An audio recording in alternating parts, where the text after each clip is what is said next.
myself Raval Singh. Today I am going to present topic headache यानी sir दर्द। तो आज हम बात करेंगे सर दर्द के बारे में। सर दर्द क्या होता है, सर दर्द कितने प्रकार का होता है, सर दर्द क्यों होता है और क्या इसके उपचार हैं।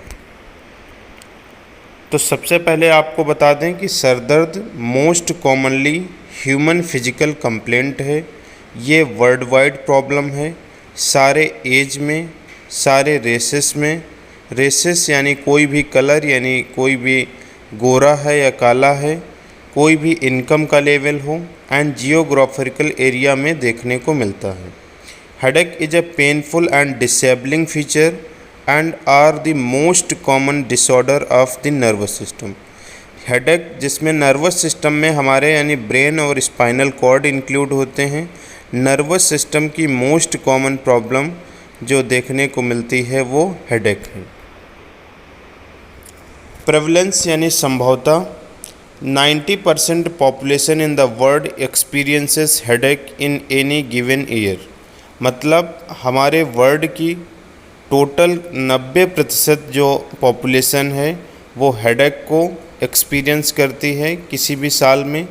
Prevalence among adult of current headache disorder is 47% और एडल्ट में जो है ये देखने को मिलता है यानी 47%। More than 10% of the reported headache were migraine, और जिसमें से 10% जो हेडेक का टाइप होता है वो माइग्रेन का होता है। तो माइग्रेन होता क्या है अभी हम आगे चर्चा करेंगे। 1.7 to 4% of world adult population experiences headache on 15 और मोर डेज एवरी मंथ। लगभग 1.7 से लेके 4% वर्ल्ड की जो पॉपुलेशन है वो महीने में 15 दिन जो है वो हेडेक का एक्सपीरियंस यानी हेडेक उनको होता रहता है। नेक्स्ट हम बात करते हैं कॉजेज की। तो कॉजेज इसमें आपके बहुत सारे होते हैं। बेसिकली हमने जो डिस्कस किया है जैसे कि traction, pressure, deformation, displacement, inflammation and dilatation. तो हम बताते हैं आपको डायलेटेशन यानी जो हमारी ब्लड वेसल्स होती हैं, जो हमारी रक्त की नलिकाएं होती हैं, उनका डायलेटेशन हो जाता है। उस कंडीशन में भी क्या होता है हमें हेडेक देखने को मिलता है। यानी इन्फ्लेमेशन जस्ट लाइक हमारे ब्रेन में किसी भी इन्फेक्शन की वजह से या कोई भी एक्सटर्नल इंजरी की वजह से अगर ब्रेन के अंदर हमें इन्फ्लेमेशन हो जाएगा तो ऐसी कंडीशन में भी हमें हेडेक देखने को मिलता है। डिस्प्लेसमेंट का मतलब है कि जो हमारी सर्वाइकल वर्टेब्रा होती हैं उनका डिस्प्लेसमेंट हो जाना, जिसकी वजह से भी क्या होता है पेशेंट को हेडेक देखने को मिलता है। डिफॉर्मेशन का मतलब है कि कोई भी एक्सटर्नल ग्रोथ होना, कोई भी इंटरनल ग्रोथ होना पेशेंट के ब्रेन के अंदर, जस्ट लाइक ब्रेन ट्यूमर, जिसकी वजह से क्या होता है इंटरनल प्रेशर बढ़ता है। Pressure and traction. नेक्स्ट हम बात करते हैं क्लासिफिकेशन की। तो क्लासिफिकेशन आपका 2 कैटेगरी में है। एक है आपका प्राइमरी हेडेक, दूसरा है आपका सेकेंडरी हेडेक। तो प्राइमरी हेडेक हम आपको बता दें जिसमें कोई भी अंडरलाइंग कॉज ना हो। तो जिसमें कि आपका है migraine, tension type headache, cluster headache and exertion headache. तो एक्सर्शन हेडेक जो आपका होता है वो होता है जिसमें कि पेशेंट आपका जो होता है वो लैक ऑफ स्लीप की वजह से या उसका आई ग्लासेस जो हम लोग लेंस यूज करते हैं उसका सही से प्लेस ना होना, पेशेंट का लाउड नॉइज होना यानी बहुत ज़्यादा शोर की वजह से सर दर्द होना, तो ऐसे हेडेक को हम बोलते हैं एक्सर्शन हेडेक। क्लस्टर हेडेक हमारा वो होता है जिसमें कि पेशेंट को एक भी यानी किसी भी आई के बिलो यानी ऑर्बिटल कैविटी जो हमारी होती है जिसमें हमारी आँख सिचुएटेड होती है उस रीजन में पेन होता है, तो ऐसे हेडेक को हम बोलते हैं cluster headache. Tension type headache जब पेशेंट टेंशन की वजह से जो हेडेक होता है। नेक्स्ट है आपका माइग्रेन। सेकेंडरी हेडेक आपको बता दें कि कोई भी कॉजेज की वजह से, जैसे कि हेड एंड नेक ट्रॉमा, आपका पेशेंट की रोड ट्रैफिक एक्सीडेंट में हेड या नेक इंजरी हो गई है, उसकी वजह से अगर सर दर्द हो रहा। क्रेनियल और cervical vascular disorder, cranial and cervical, cranial का मतलब होता है आपके ब्रेन के अंदर, सर्वाइकल का मतलब होता है आपके गर्दन, यानी गर्दन और जो आपके ब्रेन की अंदर की जो वेसल्स हैं उनका कोई भी डिसऑर्डर होना। Non vascular intracranial disorder, and आपका क्या है, नॉन वेस्कुलर यानी जहाँ पे वेसल्स का ना इन्वॉल्व होना, इंट्राक्रेनियल डिसऑर्डर एंड ब्रेन के अंदर कोई भी डिसऑर्डर होना, जस्ट लाइक आपका एक्स्ट्रा सेलुलर ग्रोथ, यानी आपका जो सेल्स का ग्रोथ है वो ज़्यादा हो जाता है, जस्ट लाइक ब्रेन ट्यूमर। तो ऐसी कंडीशन में भी क्या होता है, आपका हेडेक होता है। नेक्स्ट है आपका सब्सटेंस यूज और इट्स विड्रॉल, लंबे समय से आप कोई भी चीज़ का यूज कर रहे हैं, जस्ट लाइक आप टोबैको च्यूइंग करते हैं, आप चाय ज़्यादा पीते हैं, ऐसी कंडीशन में आपने एकदम से उसको स्विच कर दिया, तो ऐसी कंडीशन में भी पेशेंट को हेडेक देखने को मिलता है। इन्फेक्शन यानी ब्रेन में इन्फेक्शन हो जाना जिसकी वजह से इन्फ्लेमेशन होता है, और ऐसी कंडीशन में जैसे कि आपका मेनिंजाइटिस है या पेशेंट का इंसेफेलाइटिस है। इंसेफेलाइटिस का मतलब होता है inflammation of the brain, meningitis का मतलब होता है जो ब्रेन को प्रोटेक्ट करके लेयर रखती है उसका इन्फ्लेमेशन होना। नेक्स्ट है आपका disorder of cranial and facial structure. तो हेडेक के टाइप्स आपके सामने हैं। एक है आपका साइनस हेडेक। तो साइनस बेसिकली होता है जो आपका यानी आपके बॉडी में कुछ एयर फिल्ड कैविटी रहते हैं जिनको हम बोलते हैं साइनस। तो आपका जो साइनस होता है वो आपके नोज़ की बोन से ही अटैच रहता है। तो उसमें कोई भी आपका रेस्पिरेटरी ट्रैक्ट की इन्फेक्शन की वजह से इन जो होता है कंडीशन जिसको हम बोलते हैं साइनसाइटिस, और साइनसाइटिस की वजह से यदि पेशेंट को पेन हो रहा तो आप एरिया को देख सकते हैं कौन कौन सी एरिया में पेशेंट को पेन होगा।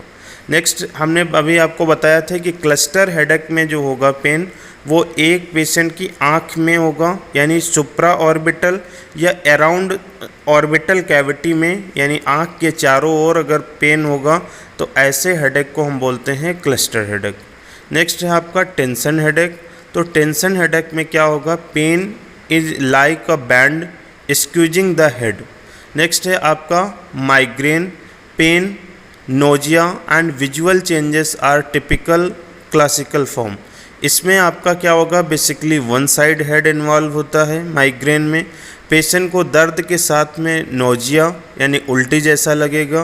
पेशेंट का विजुअल चेंजेस होगा। विजुअल चेंजेस मतलब उसको आँख से साफ ना दिखाई देना, धुंधला दिखाई देना, ये सारी की सारी समस्याएं देखने को मिलती हैं। नेक्स्ट हम बात करते हैं साइनस हेडेक की। तो sinus headache are headache that में feel like an infection in the sinus.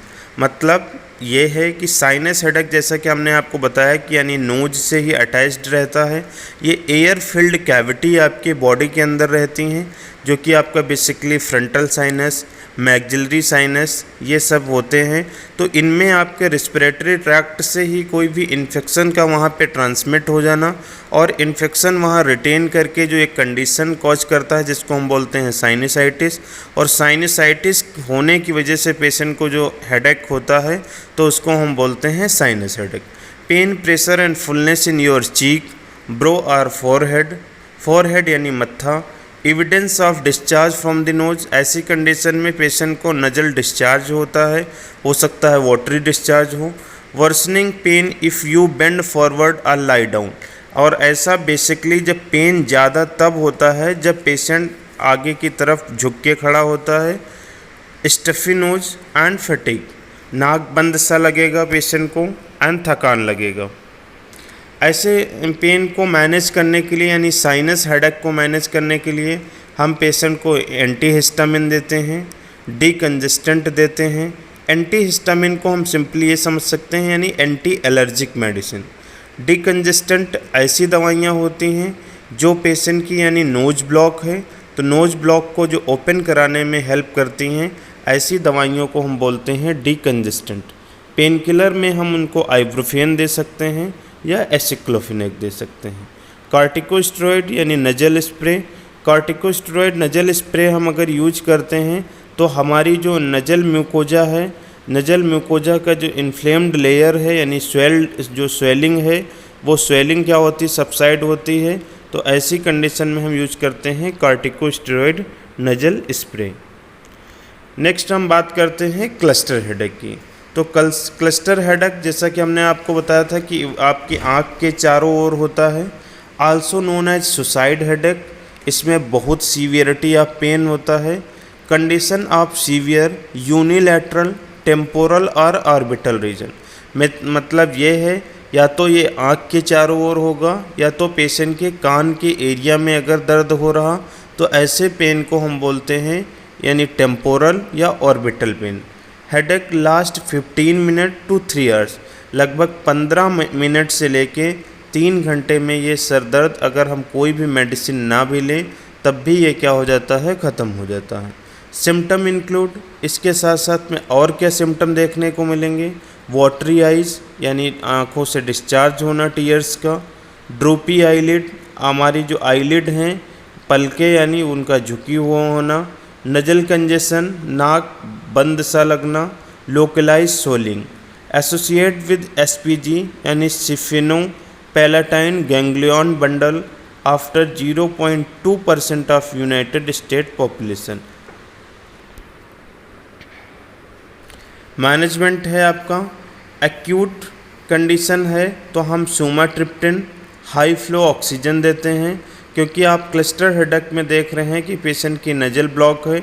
नज़ल block होने की वजह से आप क्या देंगे, पेशेंट को ब्रीथिंग डिफ़िकल्टी होगी। तो हम ऐसी कंडीशन में हाई फ्लो ऑक्सीजन पेशेंट को देते हैं, जो एक तो क्या करता है उसकी नज़ल को ओपन करने में हेल्प करता है जिससे कि पेशेंट सफिशिएंट सांस ले सके। प्रोफिलैक्सिस तौर पे हम इसमें देते हैं प्रेडनिसोलोन एंड वेराम्पिलिन। नेक्स्ट जो आपका टाइप है वो है आपका टेंशन हेडेक। तो टेंशन हेडेक जो होता है क्रॉनिक ऑफ एंड डेली, ये लंबे समय से होता है एंड बेसिकली डेली देखने को मिलता है। इसका जो पेन का टाइप है वो बहुत सीवियर पेन नहीं होता है, यानी टॉलरेट वाला पेन होता है, माइल्ड टू मॉडरेट। माइल्ड का मतलब होता है बहुत कम, मॉडरेट का मतलब होता है थोड़ा सा ज़्यादा। प्रेशर एंड टाइटनेस, ड्यूरेशन जो इसका है यानी लास्टिंग की वो 30 मिनट टू 7 डेज।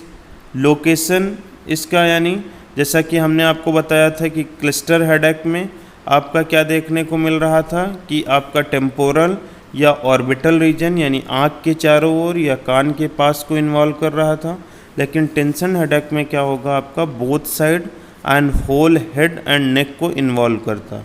सिम्टम्स क्या हैं, no light, sound sensitivity, no aura.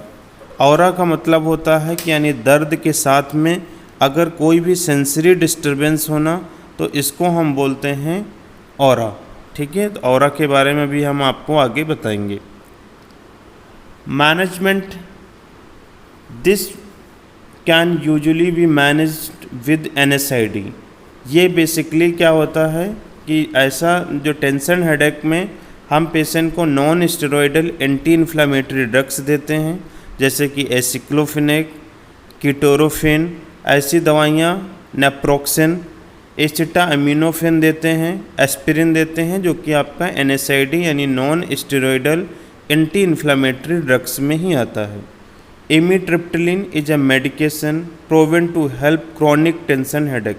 अगर पेशेंट को लंबे समय से दर्द हो रहा होता है तो हम एमिट्रिप्टिलिन पेशेंट को रिकमेंड कर सकते हैं। ठीक है, तो एमिट्रिप्टिलिन जो है वो आपका एंटी डिप्रेसेंट का काम करता है और पेशेंट को क्या करता है यानी क्रॉनिक टेंशन हेडेक से भी रिलीव कराने का काम करता है। नेक्स्ट हम बात करते हैं माइग्रेन की। तो माइग्रेन मोस्ट कॉमनली प्रॉब्लम है नाउडेज।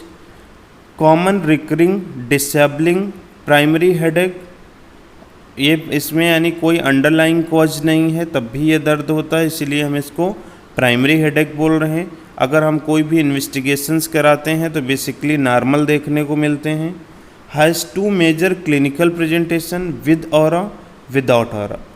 विद ऑरा का मतलब ये है कि यानी ऐसी कंडीशन जब सरदर्द के साथ में कोई भी सेंसरी डिस्टरबेंस हो, जस्ट लाइक आँखों से धुंधला दिखाई देना, या आँखों से कम दिखाई देना, ठीक है, या फिर क्या है आपके हाथ पैरों में चींटियाँ जैसा काटना सर दर्द के साथ में, तो ऐसी कंडीशन को हम बोलते हैं माइग्रेन विद ऑरा। अगर माइग्रेन विदाउट ऑरा है तो इसमें क्या होगा, आपके सर दर्द के साथ में कोई भी सेंसरी डिस्टर्बेंस देखने को नहीं मिलता। More common in women, basically migraine की जो समस्या है वो फीमेल्स में ज़्यादा देखने को मिलती है।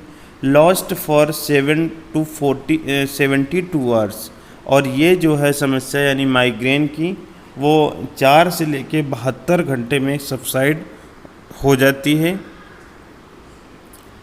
A clear biological disorder like asthma, diabetes और hypertension, a disorder of central nervous system, ठीक है।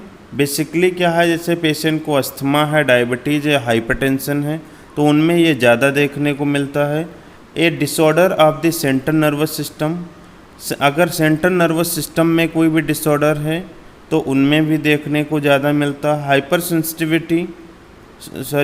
Sensitive to specific trigger and stimuli, यानी ऐसा कुछ, यानी जिससे कि कोई पेंट की स्मेल कर लिया या कोई स्मेल की वजह से पेशेंट को कई बार क्या एक ट्रिगर करता है जिसकी वजह से पेशेंट को जल्दी जल्दी सर दर्द देखने को मिलता है। Often a family and genetic connection, and ये क्या है बेसिकली जेनेटिक कनेक्शन, अगर किसी को फैमिली में माइग्रेन है तो ये बेसिकली क्या होता है जेनेटिकली, यानी उनके बच्चों में ट्रांसफ़र हो जाता है। A disorder of nerve cell in the brain and blood vessels surrounding the outside of the brain, ठीक है। और ये क्या है, यानी जो आपकी नर्व सेल्स हैं, जो नर्व इम्पल्सेस यानी पेन सिग्नल को क्या करती हैं, ट्रांसमिट करती हैं, उनमें किसी प्रकार का डिसऑर्डर होना, ठीक है। या फिर आपकी जो ब्लड वेसल्स हैं वो ब्लड वेसल्स क्या होती हैं, डायलेट हो जाती हैं किसी भी रीजन की वजह से, तो उनमें भी क्या होता है, माइग्रेन देखने को मिलता है। माइग्रेन फीचर क्या क्या होंगे, फ्रीक्वेंसी जो है इसका 1 to 2 ईयर, यानी 1 से 2 बार पर ईयर में, या 2 से 3 एपिसोड इसके पर सप्ताह देखने को मिल सकते हैं। पेन जो है इसका moderate, severe, pulsating and throbbing pain, basically यानी पेशेंट का जो मतलब पेन होगा वो मॉडरेट टू सीवियर यानी बहुत ज़्यादा हो सकता है। पल्सेटिंग पेन होगा, यानी जैसे कि हमारी जो हार्ट बीट होती है वैसे जैसे पल्स जो हमारी होती है पल्सेटिंग पेन होता है। ड्यूरेशन इसका जो है यानी 4 घंटे से लेके 3 दिन तक, अगर मतलब 4 आवर्स से लेके 72 आवर्स तक देखने को मिल सकता है। लोकेशन यूजुअली 1 साइडेड, बेसिकली क्या होता है half side of the head को इन्वॉल्व करता है, but side changes between attack, हो सकता है अब की बाएं साइड का दर्द हो रहा हो तो नेक्स्ट टाइम क्या हो दाहिने साइड का आधा सर दर्द हो। सिम्टम्स और इसके साथ साथ में क्या हो सकते हैं, ऑरा में जैसे कि हमने आपको बताया कि पेशेंट का हेडेक के साथ में पेशेंट का क्या होता है यानी सेंसरी डिस्टर्बेंस होता है, जस्ट लाइक आँखों से कम दिखाई देना, ठीक है, या हाथ पैरों में चींटियाँ जैसा काटना, तो ये सारी की सारी समस्याएं होती हैं यानी माइग्रेन विद ऑरा की कंडीशन में। और साथ में समस्या ये होती है ऐसे पेशेंट जिनमें माइग्रेन की प्रॉब्लम है, नोजिया वोमिटिंग देखने को मिलता है, सेंसिटिव टू लाइट्स होते हैं, यानी ऐसे पेशेंट के सामने अगर लाइट आप दिखाएंगे या बल्ब जलाएंगे तो पेशेंट क्या होगा, इरिटेट होगा। साउंड एंड स्मेल, तेज़ साउंड ऐसे पेशेंट को पसंद नहीं आएगा। स्मेल, अगर कोई भी बहुत तीखी स्मेल है तो वो भी क्या करता है हेडेक को और ज़्यादा यानी माइग्रेन की समस्या को और ज़्यादा ट्रिगर करने का काम करता है। नेक्स्ट हम बात करते हैं ट्रिगर दैट में प्रेसिपिटेट माइग्रेन। बेसिकली कुछ आपके फूड बेवरेज हैं जैसे कि caffeine, alcoholic beverage, chocolate, yeast product, dairy product, nitrites, strong and aged cheese, pickled food. Other condition में है आपके stress, hormonal changes, certain drugs, bright light यानी बहुत तेज़ लाइट, वेदर चेंजेस। बेसिकली जब मौसम में चेंजेस होता है तब भी क्या होता है आपका माइग्रेन की जो प्रॉब्लम है वो देखने को यानी मॉडरेट टू सीवियर कंडीशन में देखने को मिलती है। नेक्स्ट हम बात करते हैं हमें कैसे पता चलेगा कि पेशेंट को माइग्रेन है। तो पेशेंट का क्या होगा, यूनिलैटरल पेन होगा, थ्रॉम्बिंग पेन होगा, थ्रॉम्बिन यानी पल्सेटिंग पेन होता है, एग्रीवेशन बाय मूवमेंट, और ऐसा पेशेंट जब कोई भी मूवमेंट करेगा तो पेन क्या होता है, एग्रीवेट होता है यानी बढ़ता है। मॉडरेट और सीवियर इंटेंसिटी, जिसमें इसमें क्या होता है, अगर पेशेंट को माइग्रेन का पेन है तो मॉडरेट और सीवियर इंटेंसिटी यानी पेन का जो इंटेंसिटी होगा वो क्या होगा, बढ़ा हुआ होगा, यानी ऐसा पेन जो है वो धीरे नहीं होता। और क्या होगा, पेशेंट को नोजिया वोमिटिंग होगा, photophobia and phonophobia. Photophobia and phonophobia का मतलब ये होता है कि पेशेंट को, फोनोफोबिया का मतलब होता है जिस कंडीशन में पेशेंट को आवाज़ ना अच्छी लगे, ठीक है, और फोटोफोबिया का मतलब होता है पेशेंट को लाइट से क्या होना, फियर होना। फोबिया का मतलब होता है बेसिकली फियर, फोटो मतलब लाइट, यानी लाइट से क्या होना, उसको लाइट पसंद ना आना या लाइट से फियर होना, तो ऐसी कंडीशन को हम बोलते हैं फोटोफोबिया। फोनोफोबिया मतलब ये होता है यानी आवाज़ अच्छी ना लगना या आवाज़ से क्या होना, फियर होना, तो ऐसी कंडीशन को हम बोलते हैं फोनोफोबिया। मैनेजमेंट हमें क्या करना चाहिए अगर किसी पेशेंट को माइग्रेन है। एक्यूट अटैक में तो हम NSAID ही देते हैं, और इसमें हमें साथ में एंटी इमेटिक को ऐड करना होता है। क्यों? क्योंकि पेशेंट क्या करता है, नोजिया और वोमिटिंग को फील करते हैं, तो ऐसी कंडीशन में हमें क्या करना है, NSAID ने non steroidal anti inflammatory drugs जैसे कि एसिक्लोफिनेक, डाइक्लोफिनेक, एस्पिरिन या पैरासीटामॉल के साथ में हमें क्या देना है, मेटक्लोरप्रोमाइड हम दे सकते हैं। मेटक्लोरप्रोमाइड बेसिकली आपका क्या होता है, एंटी इमेटिक ड्रग होता है, यानी उल्टी या नोजिया की कंडीशन को क्या करता है, कंट्रोल करता। डोमपेरिडोन भी आपका एंटी इमेटिक होता है जो कि आपकी अपर जीआई मोटेलिटी को बढ़ाता है, यानी अपर गैस्ट्रोइंटेस्टाइनल ट्रैक्ट की मोटेलिटी को बढ़ाता, और ऐसे पेशेंट में नोजिया और वोमिटिंग की यानी कंडीशन आपकी रिड्यूस होती है। अगर पेशेंट को सीवियर अटैक है तो हम सुमाट्रिप्टेन देते हैं। फ्रिक्वेंट अटैक में हम पेशेंट को क्या देते हैं, beta blocker just like propranolol, amitriptyline यानी एंटी डिप्रेसेंट जो कि है, सोडियम वेल्प्रोएट एंड टोपिरामेट। ये यानी टोपिरामेट आपके क्या करते हैं, या सोडियम वेल्प्रोएट आपके यानी जो नर्व इम्पल्सेस हैं उनको क्या करते हैं, स्टेबलाइज करने का काम करते हैं, जिसमें कि पेशेंट में आपका पेन की कंडीशन ना हो। नेक्स्ट अगर हम बताएं आपको प्रोप्रानोलोल, तो प्रोप्रानोलोल आपका करता है जाके वैसो कॉन्स्ट्रिक्शन का काम। जैसा कि हमने आपको बताया था कि माइग्रेन की कंडीशन में कई बार क्या होता है कि आपकी ब्रेन के अंदर जो ब्लड वेसल्स होती हैं उनका एबनॉर्मल डायलेशन हो जाता है, तो प्रोप्रानोलोल आपका बीटा ब्लॉकर होता है जो कि क्या करता है, ऐसे पेशेंट में आपका यानी वैसो कॉन्स्ट्रिक्शन करता है। वैसो कॉन्स्ट्रिक्शन का मतलब होता है ब्लड वेसल्स का कॉन्स्ट्रिक्ट होना, जिसकी वजह से पेशेंट में दर्द में आराम मिलता है। Thank you so much. अगर आपको मेरा चैनल पसंद आया हो तो प्लीज़ लाइक एंड सब्सक्राइब करें, और अगर आपको कोई भी चीज़ की नेक्स्ट टॉपिक पढ़ना है तो आप हमें कमेंट बॉक्स में ज़रूर बताएं।